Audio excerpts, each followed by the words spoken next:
Good morning बच्चों। तो आज हमारा सेकंड लेक्चर है nature and significance of management नाम के चैप्टर का।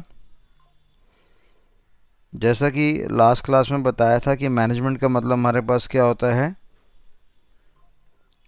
कि ये प्रोसेस है of getting things done with the aim of achieving goals effectively and efficiently. तो हमने कहा था ये अपने में क्या माना गया, प्रोसेस माना गया है ताकि हम गोल को अचीव कर सकें, और जो भी काम हमारे पास होना चाहिए वो आपका इफ़ेक्टिवली होना चाहिए और साथ ही साथ आपका एफिशिएंटली होना चाहिए। यहाँ पे सी और टी आता है, यहाँ पे सी और सी आता है। सी मतलब completion of the task with respect to time, यहाँ पे completion of the task with the reasonable cost efficiency. समझ में आ रही बात? तो कई बार हमारे एक्सपेंसेस जो हैं बढ़ जाते हैं, खर्चे हमारे पास क्या हो जाते हैं, आपके बढ़ जाते हैं। खर्चे कब बढ़ते हैं? कई बार हमारी कॉस्ट जो है वो बढ़ जाती है। हमने कहा जब हमारे पास वेस्टेज की मात्रा ज़्यादा होगी कॉस्ट बढ़ेगी। जब हमारी चीज़ें रिसोर्सेज वेस्ट होंगी आपकी तो डेफिनेटली कॉस्ट बढ़ेगी। मान लो हमारी कंपनी में 2000 एम्प्लॉयज़ काम करते हैं, इनका कायदे से जो ड्यूटी आवर्स होता है वो लेटर से कितने का होता है, 9 घंटे का होता है। अब हमने कहा इनको 1 घंटे का लंच टाइम देते हैं, तो जाहिर सी बात है 8 घंटे का समय तो आउटपुट आना चाहिए। अब ये एम्प्लॉयज़ ऑफिस से बाहर जाते हैं, अंदर जाते हैं, बाहर जाते हैं, अंदर जाते हैं। क्यों? सिगरेट पीनी होती है, सूटा लगाना होता है, बीड़ी पीनी होती है। तो हमने ये महसूस करा कि यार 8 घंटे का तो आउटपुट आया नहीं, 2 घंटे बीड़ी पीने में लगा दिए और कितना टाइम बच गया, 6 घंटे। यानी जहाँ पर 8 घंटे खर्च होने चाहिए थे वहाँ पे 6 घंटे खर्च हो रहे हैं। तो ये जो हमारी 2 आवर है इसको हमने बेटा क्या नाम दिया, आइडल सिटिंग का नाम दिया, यानी खाली बैठने का समय का नाम दिया। अब हमने यहाँ पे ये बोला कि लेटर से हमारे पास महीने में तकरीबन 26 दिन है जब एम्प्लॉयज़ काम करते हैं, तो यानी कि हमारे 52 आवर्स क्या हो गए, आपके वेस्ट हो गए। और एक साल की बात करूँगा तो मल्टीप्लाई बाय 12 कर दूंगा, तो मोटा मोटा यहाँ पे 624 घंटे हमारे वेस्ट हो गए। और डेफिनेटली एम्प्लॉय से तो काम करवाना पड़ेगा और वो उसके लिए क्या ले जाएगा, एक्स्ट्रा सैलरी ले जाएगा। तो जब मेरी कंपनी में क्या होगा, आइडल सिटिंग का समय ज़्यादा रहेगा, जब एम्प्लॉय को काम करना चाहिए एम्प्लॉय काम नहीं करेगा, विश्राम का लेवल ज़्यादा रहेगा, खाली बैठा रहेगा, तो वो खर्चा भी कंपनी को बेयर करना पड़ेगा, जिससे हमारा जो भी प्रोडक्ट बन रहा है या जो भी हम सॉफ्टवेयर बना के दे रहे हैं वो अल्टीमेटली हमारा एक्सपेंसिव हो जाएगा। और ज़िंदगी का असूल है कि भैया अगर एक्सपेंसिव हुआ तो डेफिनेटली मार्केट में उसके बिकने के चांस कम होते हैं। अगर मैं आपसे ये बोलूँ कि जी मर्सिडीज़ बेंज ज़्यादा बिकती है कि मारुति की गाड़ी ज़्यादा बिकती है, तो स्वाभाविक सी बात है मारुति कार का जो वॉल्यूम है वो अपने में क्या रहेगा, ज़्यादा हाई रहेगा। ये हमारा इकोनॉमिक्स का बेसिक रूल है कि भैया अगर हमारे पास प्राइस ज़्यादा रहेगा तो ऐसे प्रोडक्ट की जो सेल है वो ऑटोमेटिकली कम हो जाती है, और जब हमारे पास प्राइस कम रहेगा तो ऑटोमेटिकली आपकी सेल क्या हो जाती है, बढ़ जाती है। तो जब हमारा वेस्टेज का मात्रा ज़्यादा रहेगा, एम्प्लॉयज़ का आइडल सिटिंग ज़्यादा रहेगा, तो डेफिनेटली हमारी कॉस्ट हर एंगल से क्या हो जाएगी, आपकी बढ़ जाएगी। तो आज की डेट में हर कंपनी का क्या पर्पस है, उसका पर्पस है कस्टमर को क्या प्रोवाइड करना, अधिक से अधिक मात्रा में वैल्यू प्रोवाइड करना। कस्टमर को अधिक मात्रा में क्या मिलनी चाहिए, वैल्यू मिलनी चाहिए। अब कस्टमर कब खुश होता है, कहता है कि जब मेरे को प्रोडक्ट मिल रहा है वो अपने में क्या क्वालिटी वाला है, उसकी हाई क्वालिटी है और डेफिनेटली वो आपका रीज़नेबल प्राइस में अवेलेबल है। कस्टमर की ये ख्वाहिश है कि थोड़ा सा रीज़नेबल प्राइस हो जाए। अब हम टिपिकली अमीर कैटेगरी के लोगों की बात नहीं कर रहे, हम जब भी कोई बात करते हैं तो हम एवरेज कैटेगरी की बातें करते हैं कि एवरेज लोग क्या पसंद करते हैं, मैक्सिमम लोग क्या पसंद करते हैं। ठीक है नहीं? तो ये सारी जानकारी हमारे पास हो गई जिसको हमने यहाँ पे देखा और हमने स्टडी करा कि मैनेजमेंट हमारे पास क्या होता है, हमने लास्ट क्लास में आपका पढ़ लिया था, राइट। और आपको इफ़ेक्टिवनेस और एफिशिएंसी के बारे में भी मैंने आपको जानकारी दे दिया था। और हमने क्या बोला था कि इफ़ेक्टिवनेस की अगर आप बात करेंगे या अगर मैं एफिशिएंसी की बात करूँगा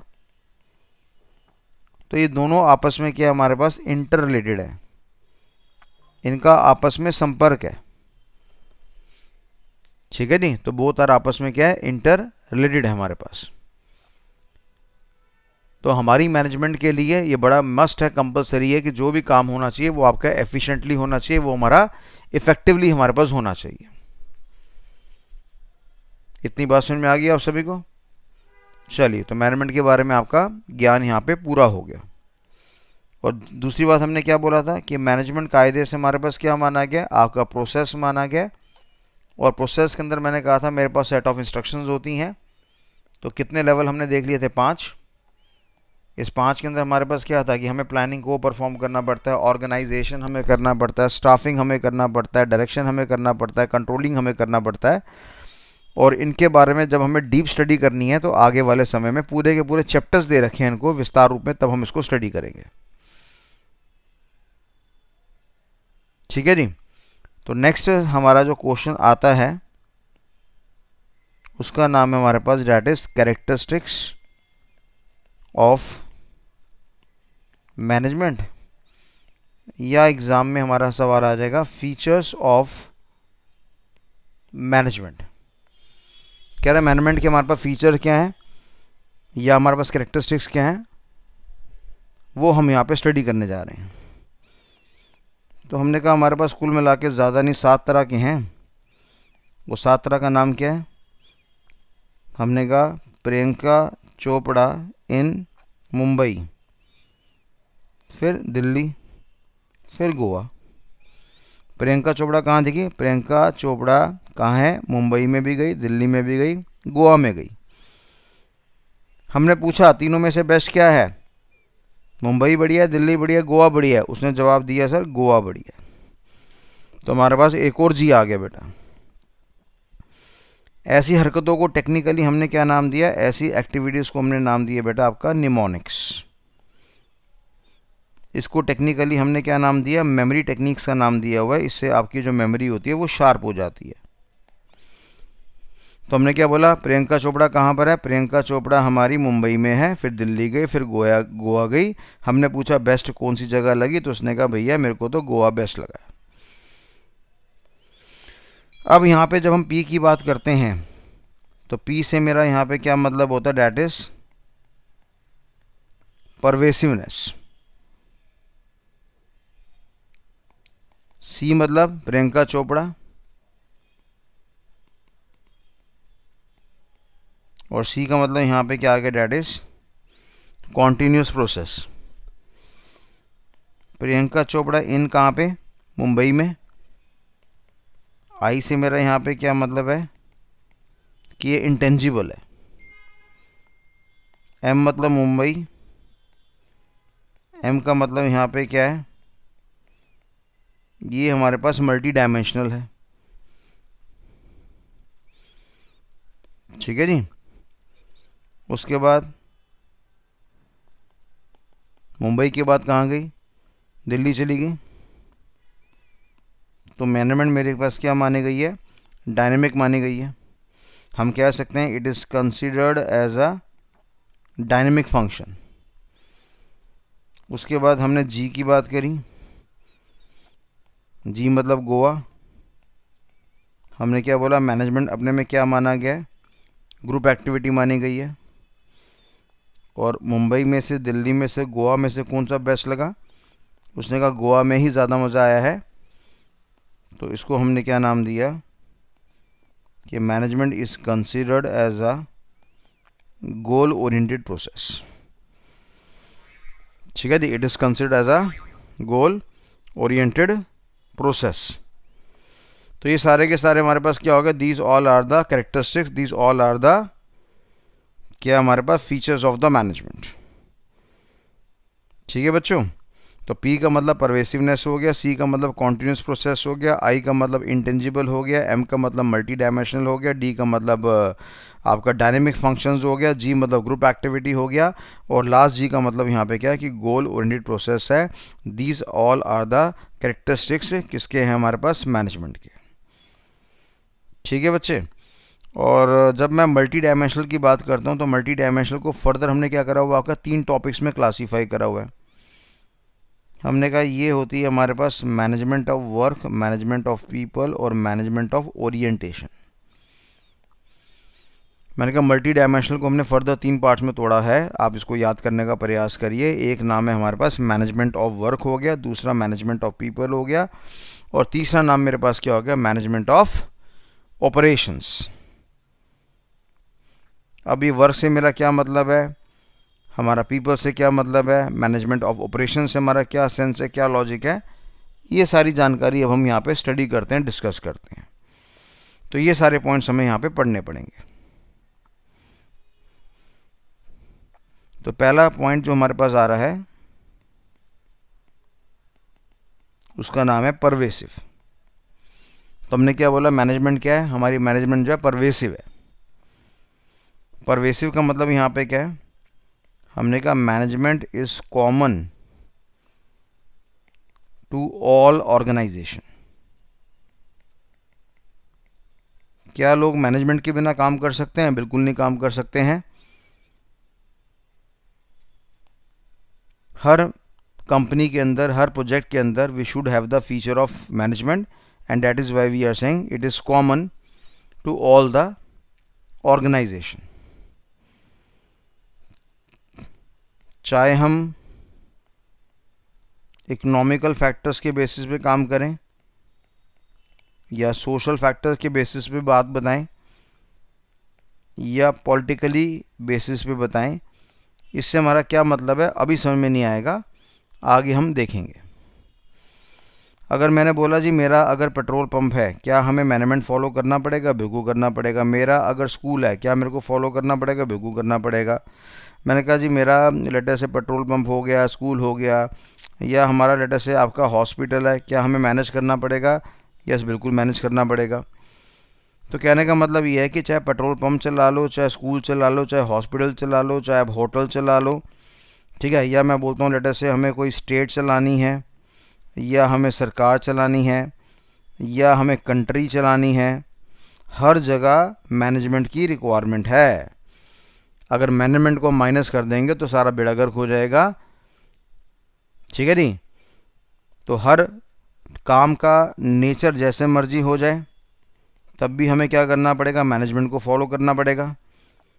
कंट्री अगर हमारी चेंज होती है, again there is a requirement, there is a need to follow management, हमें उसको भी फॉलो करना पड़ेगा।